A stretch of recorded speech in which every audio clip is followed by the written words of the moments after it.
Hi guys, so today we're taking a look at JavaScript date objects. So I've opened up my JS Fiddle window and let me show you how to define a JavaScript date object. So new and date, where D is capital in date, there's a space between new and date, and there's rounded brackets after date. So now let's output this out and see what D looks like. So D will have the day, the month, the date, year, and time, and the GMT plus whatever, so it's 5:30 plus GMT, and it's going to give me the entire JavaScript date object, right? This is what a date object looks like in JavaScript. And if I wanted to be more specific, what I could do was I could say inside date, I can define the year, the month, the day, hour, minutes, seconds, and milliseconds. I can define all these things. So let me show you how this works. Okay. So inside this, I can start defining all these values. So for year, let's say I say 2022, and month I say 4. Then I say day as 12. Okay, and hour as 8. And minute as 30, second as 20, and millisecond as 10. Let's see what happens here. So I get Thursday, May 12, 2022, 8:30, and 20 seconds, right? Now 04, you might think it should be April, but it's actually showing May. That's because in this format of JavaScript date object, the month starts from 0 and not 1, right? So it shows May. So if I say here 3, it will give me April and not March, right? It should give me March, but it gives me April because it starts with 0. So let me show you what 0 looks like. It's going to be January basically, right? So I hope that makes sense. Now if I start removing these things one by one, so let's say I remove milliseconds, and if I remove seconds, right? So basically whatever I've not defined will be 00 here. So let me show you by removing the minutes also, and if I remove minutes, it's going to say 00 again. Let me remove the hours also now, so everything is 000, right? So the number of things I define here, the more specific I can get. If I don't define something, it'll be just 00, right? And what if I said 99 here, right? So JavaScript assumes that if you're entering a single digit value or a double digit value, it's going to be in 1990s, right? It's going to be in the year 1900, like in the century of 1900. So when I say 99, it's going to say 1999. When I say just 9, it's going to say 1909, right? So I hope that makes sense as well. Now you can also define a date like this: October 14 and comma 2014, then 11, 13, and 00. Oops, I think O needs to be capital. Again, invalid date. I am not sure.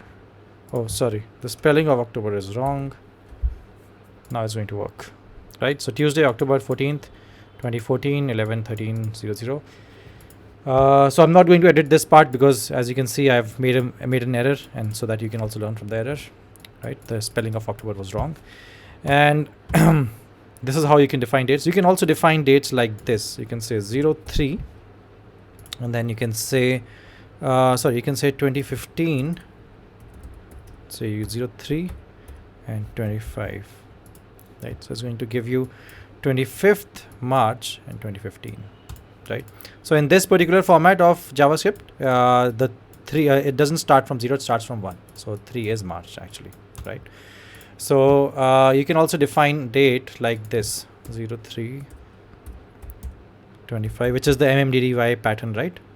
1999, and you get 25th March 1999. This is the MMDDYY pattern, so you can define date like that as well.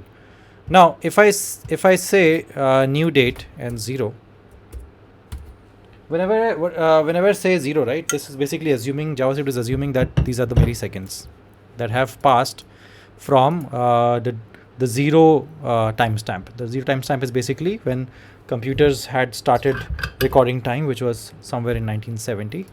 So let's see what it is. It's Jan 1st, 1970, right?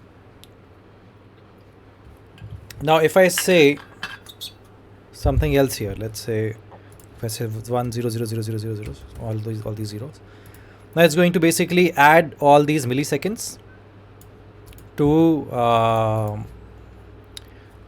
that date that I just showed you, the 1970 date, the 1st Jan 1970 date.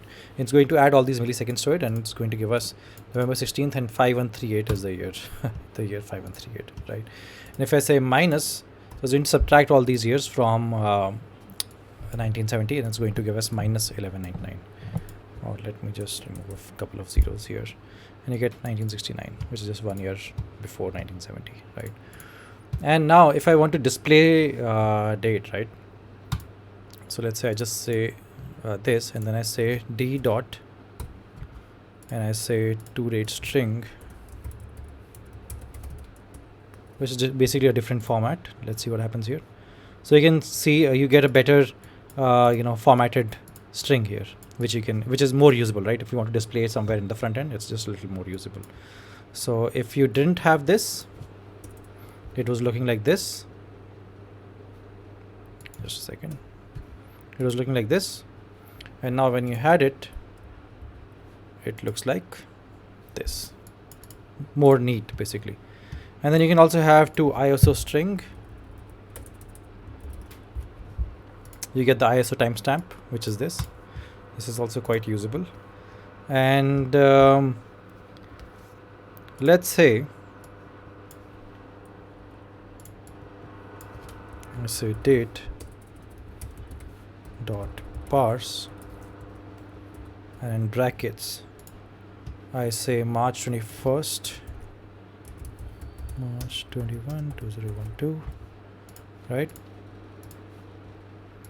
So this gives me the number of seconds that have elapsed since the 1st Jan 1970 timestamp, right? So whenever I say parse, it's basically going to give me the number of milliseconds, right? So let's say var d is equal to new date, right? And document dot write d. Now let me show you what get time function does.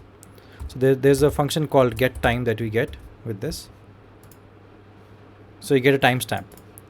So if you wanted to just display d, right, you would get the exact JavaScript date object. But if you said dot get time, you get a timestamp, or basically these are the milliseconds that have elapsed since 1970, right? That's what get time does. So you can also do get full here. Now these are very, very useful functions, right? Because sometimes you need to just display the year, right, of a date. If you want to just display the month, so you'll just say get month, right? Because people, when they fill up their forms, users, when they fill up their forms, they just write their date of birth. But if you want just the month to check if they're above 18, or if you want just the year, you can do all of this. And then you can do get day, get date. Yeah, so the date is 5th. Today is 5th. And you can also say get day, which should be 1 because today is Monday. So Monday is 1, 0 is Sunday, Tuesday is 2. It's like that. That's how you get days. And you can also get the hours. Right now it's 19, which is 7 p.m. That's correct. You can also get minutes, right? So you can also get seconds and milliseconds. I won't do that. You can try it out on your own. Basically the concept is same. And now you can also not just get, but you can also set minutes. So let's say you set I'll just cut this from here. I'll take it here, set minutes, and I'll say 30, and I'll say document.write d. So let's document.write here as well, document.write d. So we'll get 2 d's here. One is the regular date, and then we'll set the minutes to 30, and then we'll get another date here. So there are 2 different dates. One is this, where is 1922. Then you have the second date object starting from here. Let me put a break object here so that you can see more clearly, right? And the second date, the date object has 1930, which I've set here 1930. So I can set hour also. I'm not sure if it's hour or it's hours. It's hours. So I'll set it to be 22. So I get 22 here, right? So I hope that makes sense. So you can not only get time and full year and month and date and day, but you can also set month, date, hours and minutes. You can try set with other different things like hour or like minutes and seconds and milliseconds. I've shown it to you, shown you how it works with hours. The concept is pretty same. So I hope you were able to learn something in this video today, and see you in the next episode. Thank you.